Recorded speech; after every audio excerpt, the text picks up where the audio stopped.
Okay, welcome everyone. I am Bruce Eckfeldt. I'm your host today. I've got a couple of guests, which I'm going to introduce in a second. Let me just introduce our topic and talk a little bit about how we're setting things up, and then we'll get into things. So today's program is called The Power of Humor, a Trust Accelerator in the Workplace. So we're going to talk a little bit about trust. We're going to talk about humor. We're going to talk about relationships. Again, my name is Bruce Eckfeldt. I'm a strategic coach. I work with companies on helping them scale, helping them exit. I've got two panelists today. First, I'm going to introduce Charles Green. Charles is a globally recognized expert on trust in business relationships. He's also the author of The Trusted Advisor, which I have referred to several times. It's a great book, great content in there. I'm excited to have him here. And he's founder of the Trust Advisor Associates. He spent decades helping organizations build trust as a competitive advantage. And he works with leaders to develop trust-based relationships that drive business success. Charles, welcome to the program. Thank you very much. Pleasure to be here, Bruce. It's a pleasure to have you. Next up, Peter Fallon. He is a dynamic HR leader and cultural expert with a passion for building workplaces where trust and humor and engagement drive success. And he's the founder of Values Culture. He helps organizations create people-centric cultures that fuel performance and innovation. He's a background with a senior HR leadership role, and he brings deep insights into what makes teams thrive. With all that, Peter, welcome to the program. Thank you very much, Bruce. It's great to be here, sharing time with you and Charlie, who I've also been an admirer of for a couple of decades now. Him and his co-authors did such a terrific job on the Trusted Advisor, just so many actionable tools. Yeah, it's great content. So people listening here, if you're on LinkedIn, we'll be watching the comment box. If you have any comments, questions you want to throw in there, we'll watch that and try to weave it into the conversation. We're also on YouTube. If you're on YouTube, go over to LinkedIn if you want to leave a comment. We're not watching the YouTube comments. So put those in there and we'll try to get to them. If you're watching the replay, obviously, the live comments, we're not going to be, or you're not going to be in the live comments. We won't be able to see those. However, we do kind of monitor the posting on LinkedIn. And if you post a comment there, we'll check back every day or two and try to respond to comments that come up in the replay. So go ahead and post that information there. With all that, let's get into it. So I kind of want to start with just this question for all of us on just the idea of humor and trust. Like, what's the connection? Why do you see humor as being kind of one of the tools that is powerful and unique in terms of building trust? And then I want to kind of get into the kind of real trust dynamic and the things that go into building trust and some of the other tools. So with that, Peter, why don't we start with you? When you think of trust and humor, what's the connection for you? Yeah, I go back to humor maybe more than most. It just happens to be another passion of mine, along with human capital. And when I came to this country, 30 years ago as an immigrant right out of college, I was playing catch up with relationships. I hadn't gone to college here. I didn't even know everything about the culture. So I kind of used humor as a way of quickly connecting with people, and also really valued the sort of edutainment I got from shows like The Simpsons about American culture and the quirks and all the rest. So it was this idea of, I always found humor to be a nice delivery system for content, and always appreciated edutainment. And then in turn, in making my own connections with people beyond the screen of The Simpsons, real 3D human beings like you guys. It just was a nice way to form quicker connections, and it was my go-to move. Excellent. Charlie, how about you? Like, when you think of trust and humor, like, what's the connection for you? It's not the first angle I think of, but it's a seasoning, it's a spice. It allows. I've always been looking out for opportunities to express something humorously. It like lowers the temperature, and it brings in a personalization of events. So I love using humorous graphics or quips or even stupid dad jokes if you put quotes around them. It increases the engagement, lowers the pressure. It's very useful when you can figure out ways to do it.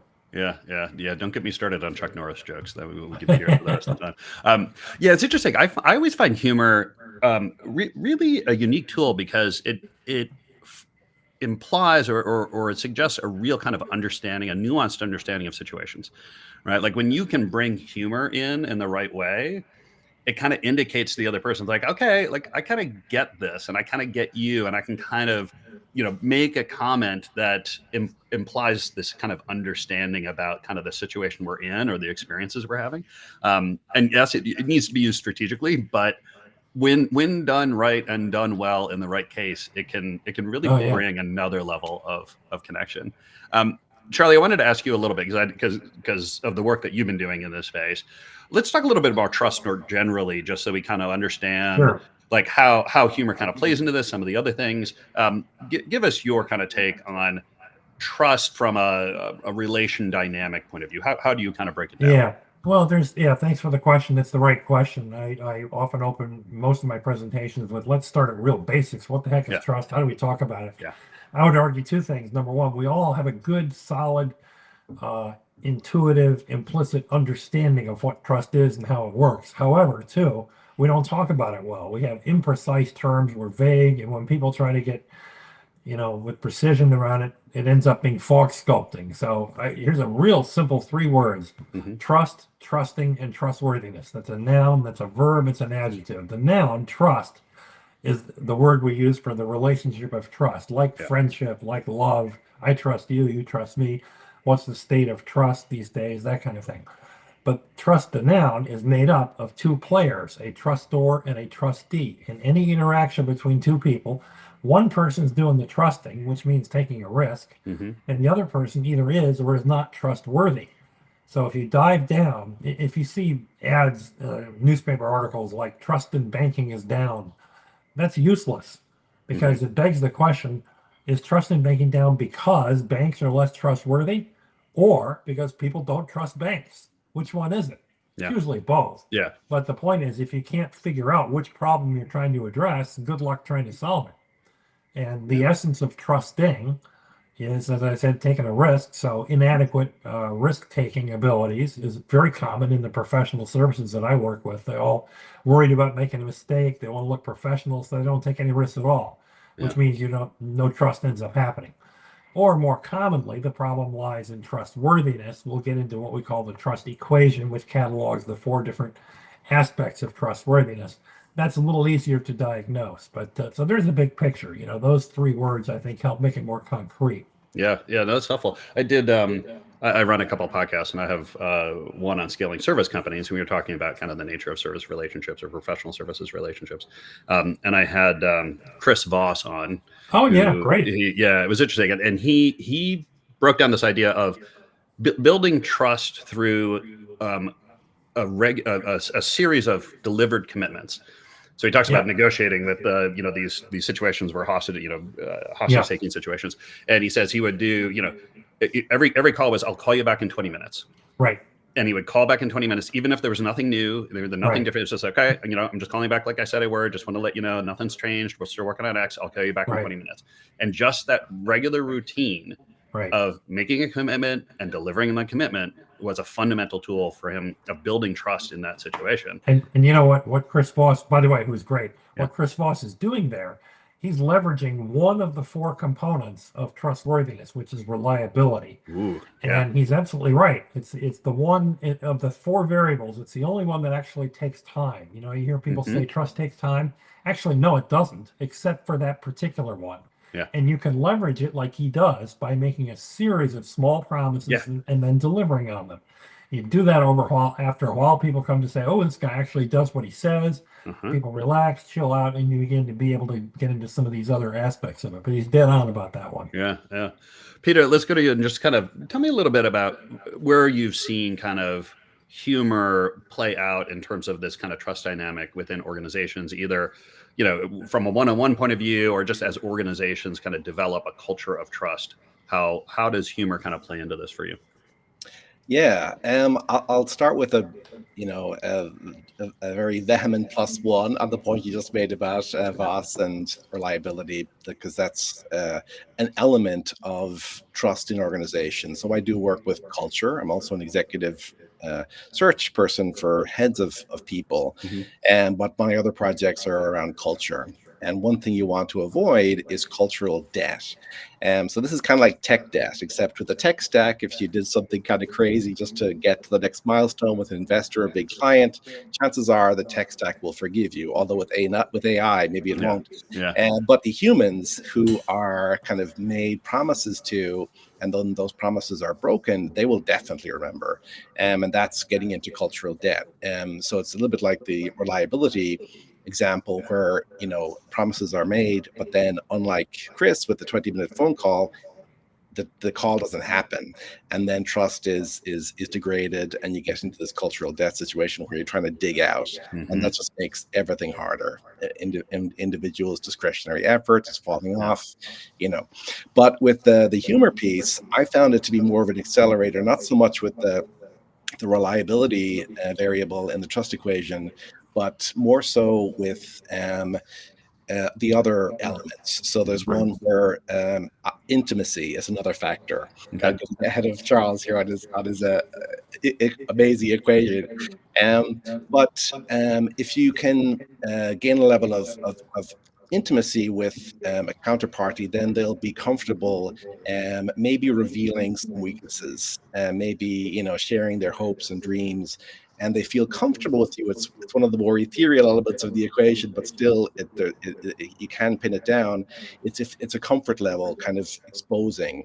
So in my work and building trust with executives, be they clients or candidates for an executive search, I'll have a very candid, open relationship with them, and sometimes it'll be accelerated by sharing, my own missteps in my career. I don't want to kill my credibility, so it'll be examples of, Peter 5, 10, 15 years ago, but it'll be doing maybe the very thing that I know this client doesn't want to hear from a candidate, that kind of misstep.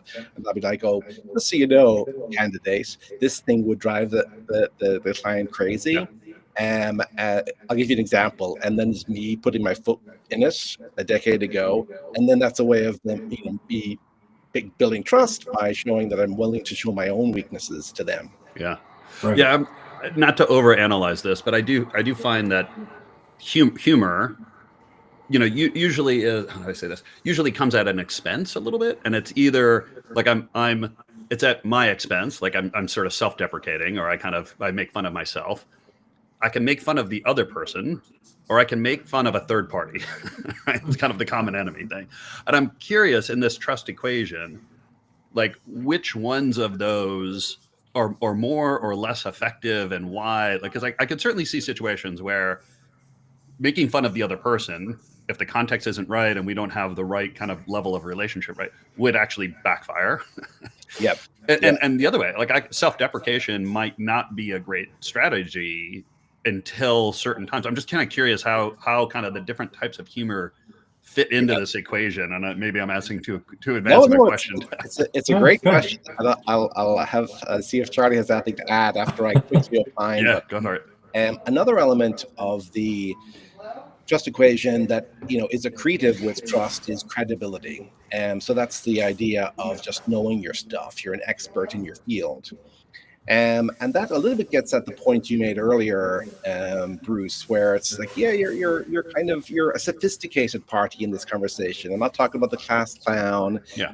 I have this one experience in the 11th grade, or not the 11th grade. I'll translate it to my Irish. It was, the equivalent of the 7th grade, and the teacher's reading a history book about some situation before World War I, and the text referred to desperate straits. So that was kind of an unusual phrase, even in English-speaking Ireland. So he said, does anyone want to clarify what that means? So my contribution was, it means dire straits, which of course was not particularly helpful because it was an equally odd phrase. But my Dire Straits fans, Mark Knopfler, was very big at the time, loved it because it was accurate and mentioned the band. And then the teacher had to explain, it's tough times, tense moment in history, whatever.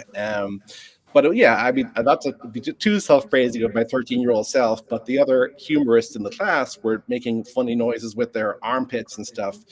I thought my example was a little bit more on the kind of, we're on the same page here, and there's a level of sophistication. So Yeah. I try to do that with my HR work as well, where I just acknowledge maybe some of the the elephants in the room in a tough situation in a way that decreases the temperature, but also shows insight into the impossible situation we're facing, Yeah. and whatever that might be. So yeah, you have to be showing your expertise a little bit, and then you can make fun of the dilemmas of being in HR, or impossible situations Yeah. where you aren't directing your ire at an individual, or the company. It can just be the situation. So that then you're probably not alienating anyone. Yeah. Yeah.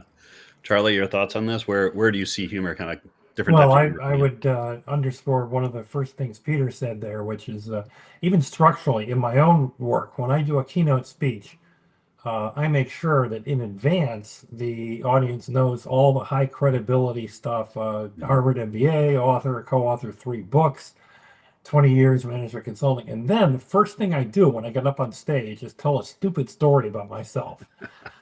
Some idiot thing that I did Uh-huh. and the point there is not only just humor, it's that mimics the way that you get ahead in certain business situations like sales or looking for a job. The way you get an interview is you write a resume, which is heavy on credibility. Mm-hmm. But once you get in the interview room, if all you do is keep reading your resume, you lose. You lose a job because that time is over. In a sales thing, credibility will get you in the door. It'll get you a meeting. It'll get you a presentation. But you better connect with the client, the customer in front of you once you've done that. And that's where some of these other components of humor come in. So yes to the self-deprecation. By the way, you can extend the singular notion of making fun of oneself to the collective. You can go from I to we. You can say things like, I'm sure nobody in this room has ever done the following stupid thing. Ha ha ha. Of course, we all have, unspoken.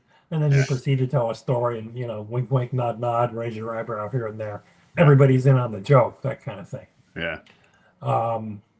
Geez, I let me No, that's stop fine. there. I'm curious. Like, so why does the self-deprecation or kind of making fun of the situation, what does it actually do? Like, is this making you more real, more human? Like, Yeah. what actually happens in I that think it dynamic? works. I think interested to hear Peter's too, but I think it works on a couple levels. Number one, it goes to show I'm comfortable in my own skin. I have a strong enough ego. I can make fun of myself. Mm-hmm. I'm not preoccupied by trying to look good all the time. I feel good enough that I don't have to advertise it. Yeah. Variations on that theme. I always tell people, if you don't know the answer to a question, say, I don't know. Because most people don't. And they insist, well, I know this, I know that. In essence, they're telling you, believe that I know something about everything, which is inherently stupid, crazy, wrong.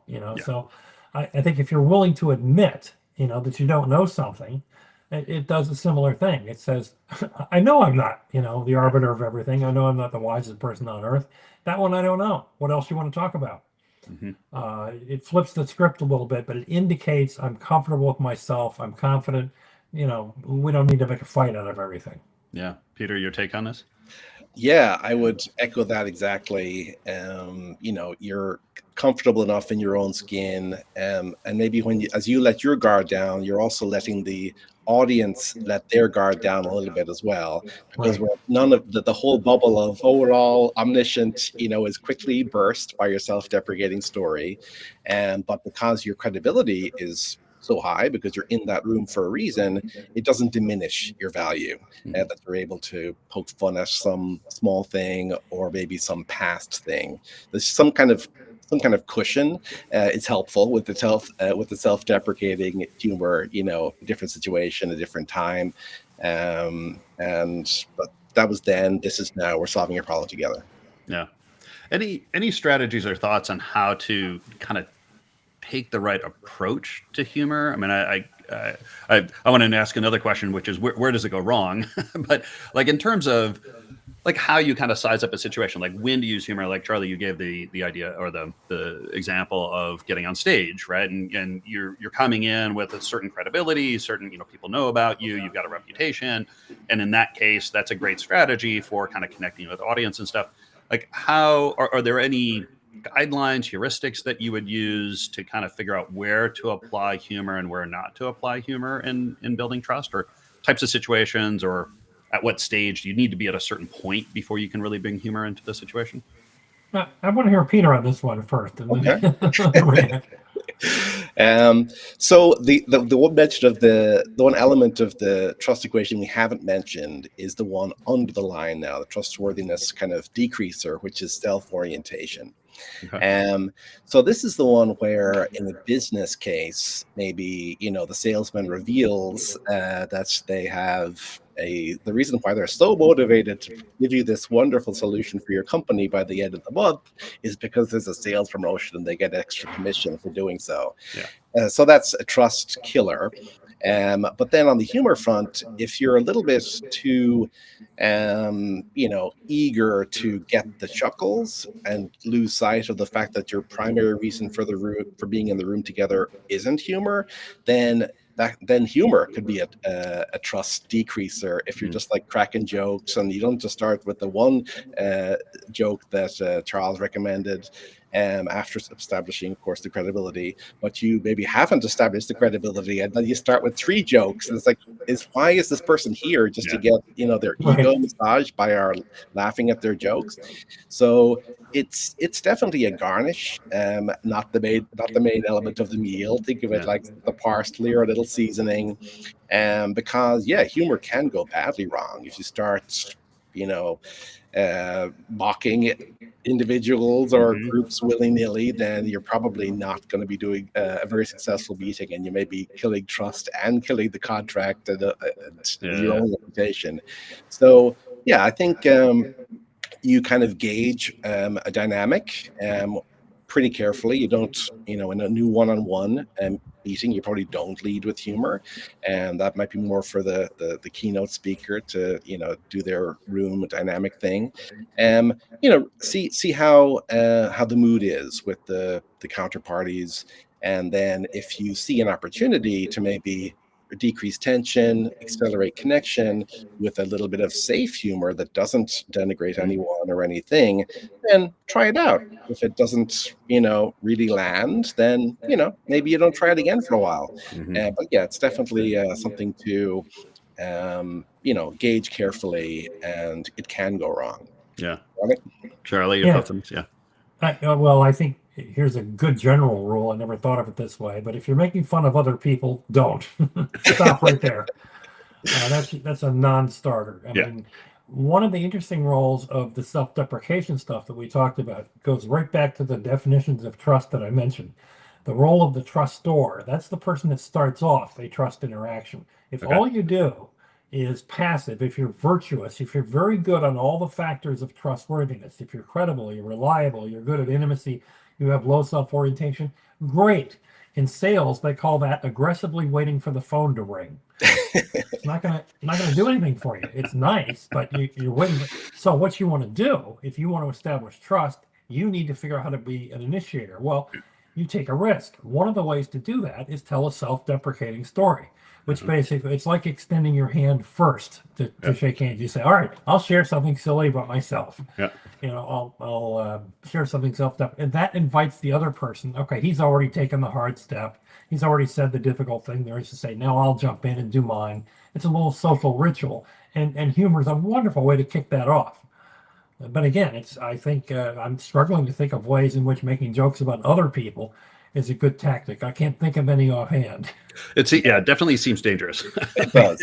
It could go either way very quickly. The cases that I can think of, and I'm just kind of thinking personally here, is one is if the humor is sort of driven by your own discomfort, right? Like you're using the humor to kind of assuage your discomfort with the situation.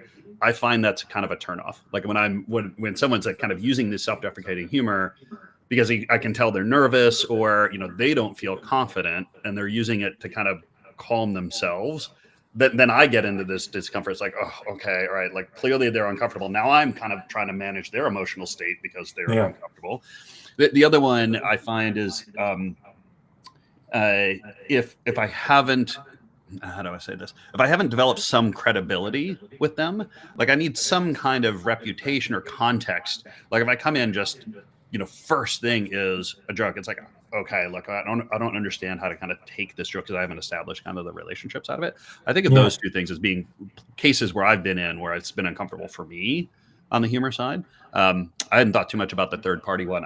I guess I could see if it's an inanimate object third party, I could probably get over it. But if it's a person, because then it goes to integrity. It's like, oh, well, if in this conversation I'm going to make fun of some other person here, do I make fun of you later when I go talk to that person? Right. It's this kind of extension integrity thing that comes up. Yeah. By the way, variation on that theme, political jokes generally don't go there. Well, unless you're so like the context is a very particular political situation. You really situation. know your audience, you feel safe. Yeah, you can make it us inside this room, us insiders here. Ha ha ha. We can. I've definitely been in cases where I've been in a context and assumptions are made and people make humorous jokes and everyone's laughing and I know I'm laughing to stay kind of connected, and internally I'm saying, okay, this is not my group. Not funny, yeah. yeah, and it's hard to tell sometimes, and then it keeps going, and then it's even worse. Let's talk a little bit about some of the other factors of trust, because we've covered humor a lot. Charlie, give us a sense of what else do you look at, or what else do you think about when you're looking at organizations, or what builds trust inside teams or organizations? What are one or two other factors that are important for you? Building trust within teams or organizations, that's a good topic. It gets us into personal trust, and you mentioned this, personal trust versus institutional trust.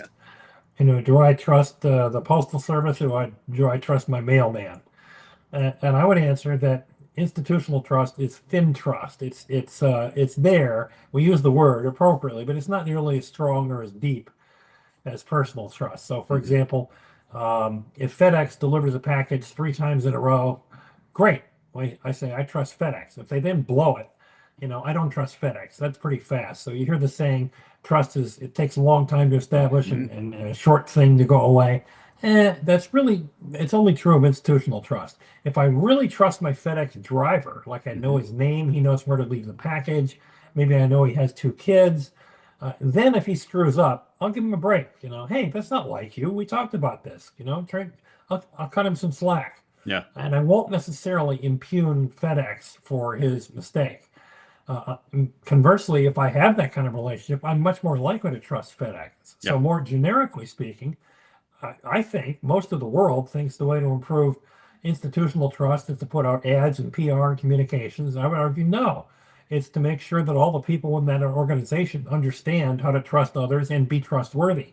And if you do that, then all the interactions with the outside world, vendors, customers, etc., will be actions that are inherently trust creating. That's the far more lasting and deeper and richer way to establish it. Now, if you're a leader in an organization, there are 2 things you can do. One, 3 things. One, stories are great, as Peter can, I'm sure, go on and on about. The other one is simply role modeling. We respect people who, live the values, walk the talk, all that kind of thing. And so I think the best thing leaders can do is figure out what trust looks like and be that way. Mm-hmm. And third one, I think, look for opportunities and run towards the fire, so to speak. If you see a trust deficit somewhere, run in there and say something that's, publicly rallies the troops around this is not how we behave, or this is how we do behave. Be the one carrying the flag. So there's a few random thoughts. Yeah. Peter, for you, what else goes into this discussion of trust inside organizations? Yeah, no, I'd definitely underscore Charlie's points. I was thinking about organizations, I've been part of or consulted with, and sometimes the vacuum is knowing what to be trustworthy about, or I guess this, it's a part of the reliability one where you're keeping the promises, like what promises have been made. Yeah.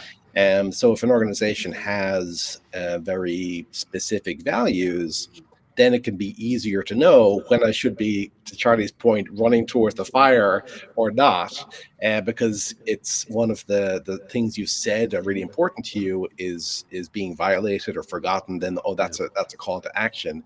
If you don't have any kind of charter as to what good looks like behaviorally, then you'll probably find some default of just basic ethical behavior, but there could be more slippage before you realize that you've gone off the rails. So I think having some standards, specific defined standards that aren't too numerous, to where there's just a handful of them, easily remembered, regularly discussed, regularly recognized in terms of values awards or whatever the case may be. Yeah. I think that can help you build up a bank of trust, and then you have to guard it, quite judiciously. So if you talk about promotion from within as being your go-to move, and you bring in some manager who doesn't like to do that, likes to bring in their own people, then that's such, if they get to do it and execute on that plan, it's such a trust destroyer. Yeah. So yeah, I think be careful about what you promise, Yeah. and make it achievable, and make sure the leaders are wired to actually do it, not too aspirational. You've got some kind of track record of actually doing these things. Yeah. Make those promises, the ones you can keep, and then guard them. Yeah, I do this whole exercise with leadership teams, typically where we're working core values, but I make them find anti-values, which are the thing they're willing to give up to own that value. And so they have to have these ordered pairs, because I want values to be a choice. Like, we choose to be this way and not this way. And my test is I have to be able to switch that order and give it to another company and still have it work. So if you say that you're going to be transparent, okay, well, then you got to give up some privacy. Yeah. Right? But someone else could say, well, privacy is really important to us, and we're willing to give up transparency. Okay, right? I can see a case for that. Yeah. Because what I want to do, core values for me, they need to be a tool for making decisions and guiding our behavior. And if I don't have the thing I'm willing to give up, I can't.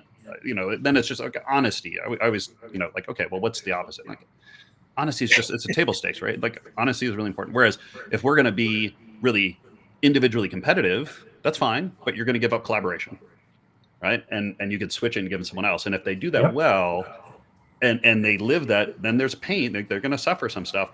But I would say, and I bring it up because I think it ties into Peter's point, which is, if I see a company consistently making that choice, I trust them. I trust that even in the hard situations when it's going to cost them, right? But they still live that choice. Like, I know that they're going to do that thing again and again and again, versus, they pick a car. Honestly, well, okay, it's just going to do it when it's convenient, or that's something they should always do. There shouldn't be a case where you're not that way. So yeah, interesting discussion. And I see we're at time here already. So let me make sure that you each get a chance to kind of give out some contact information. Peter, if people want to find out more about you, the work that you do, what's the best way to get that? Yeah, I'm the big LinkedIn guy, so check me out, Peter Phelan. I'm the one who calls himself the culture doctor, and also your favorite HR comedian's favorite HR comedian.